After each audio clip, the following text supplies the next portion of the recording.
സ്തുതിയായിരിക്കട്ടെ. ഞാൻ ബ്രദർ ഷൈജു ആദപ്പള്ളി. രോഗിയായി തളർന്നിരിക്കും എന്നിലേക്കു നീ തൃക്കരങ്ങൾ നീട്ടി പൂർണ്ണ സൗഖ്യമേകണേ.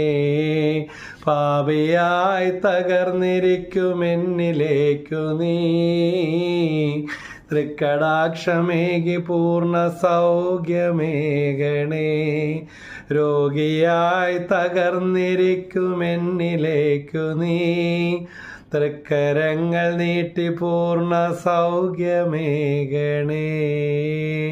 എല്ലാ രോഗികൾക്കും വേണ്ടി രോഗികളുടെ നാഥനായ യേശുനാഥനോട് പ്രാർത്ഥിക്കുന്നു. അവിടുന്ന് ദിവ്യവൈദ്യനും ഔഷധവുമാണ്. യേശുവിൻ്റെ തിരുരക്തം ഒറ്റമൂലിയാണ്. അവിടുന്ന് തൻ്റെ വചനം അയച്ച് എന്നെയും നിങ്ങളെയും സുഖപ്പെടുത്തുന്നു. സൈക് സോമ ന്യൂമ, ശരീരം, മനസ്സ്, ആത്മാവ്.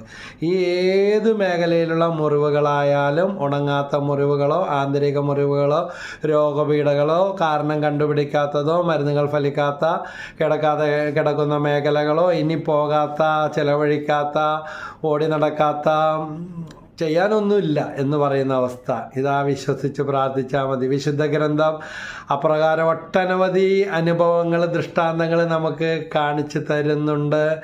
മാർക്കോസ് എഴുതിയ സുവിശേഷം 5-ാം അധ്യായം 34-ാം വാക്യത്തിൽ രക്തസ്രാവക്കാരി സ്ത്രീ 12 വർഷം ചികിത്സിച്ചു, ഒത്തിരി വൈദ്യന്മാരുടെ അടുത്ത് പോയി.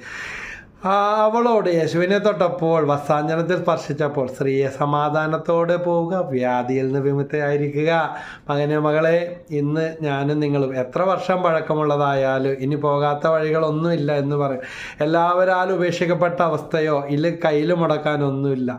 ദൈവത്തിൻ്റെ വചനം സൗജന്യമായിട്ട് നിങ്ങൾക്ക് ലഭിക്കുകയാണ്. നിങ്ങളുടെ പടിവാതിക്കൽ, നിങ്ങളുടെ മുൻപിൽ കിട്ടുകയാണ്. ഇന്നോട്ട് വിശ്വസിക്കുക. ഈ രോഗക്കിടക്കയിൽ ഇതാ രോഗികളുടെ നാഥൻ കടന്നു വരും. വിശ്വസിക്കുക. വചനം നിങ്ങളുടെ ജീവിതം അടിമുടി മാറ്റും. ഈ വചനം വിശ്വസിക്കാം. മാർക്കോസ് 5:34. അതുപോലെ തന്നെ സങ്കീർത്തനം 107:20. അവിടുന്ന് തൻ്റെ വചനം അയച്ച് അവരെ സുഖപ്പെടുത്തി. Praise the Lord. വിനാശത്തിൽ നിന്ന് വിടുവിച്ചു. വീണ്ടും യോഹന്നാൻ 9:3. പിറവിക്കുടന് സൗഖ്യം കൊടുത്തുകൊണ്ട് ദൈവത്തിൻ്റെ പ്രവൃത്തികൾ ഇവനിൽ പ്രകടമാകുന്നതിന് വേണ്ടിയാണ്. രോഗം ശാപമാണ്, ദുഃഖമാണ്, ദുരിതമാണ്, നാശമാണ് എന്ന് പറഞ്ഞുകൊണ്ടിരിക്കാതെ ദൈവത്തിൻ്റെ പ്രവൃത്തികൾ എന്നിൽ പ്രകടമാകേണ്ടതിനാണെന്ന് പറഞ്ഞു പ്രാർത്ഥിക്കുക. അപ്പോൾ ഈ 3 വചനങ്ങൾ മാർക്കോസ് 15:34, അതുപോലെ സങ്കീർത്തനം 107:20, മൂന്നാമത്തെ വചനം യോഹന്നാൻ 9:3. ഈ വചനം നമ്മുടെ ജീവിതത്തിൽ അത്ഭുതം കൊണ്ടുവരും. അല്ലെങ്കിൽ രോഗിയായ വ്യക്തിക്ക് വേണ്ടി നമുക്ക് പറഞ്ഞ് നമ്മൾ പ്രാർത്ഥിക്കാൻ തുടങ്ങാം. കുഞ്ഞോ പ്രായമുള്ളവരോ ആരുമാകട്ടെ, അല്ലെങ്കിൽ നിങ്ങൾ രോഗിയായിരിക്കുന്ന അവസ്ഥയാണ്, വിശ്വസിച്ച്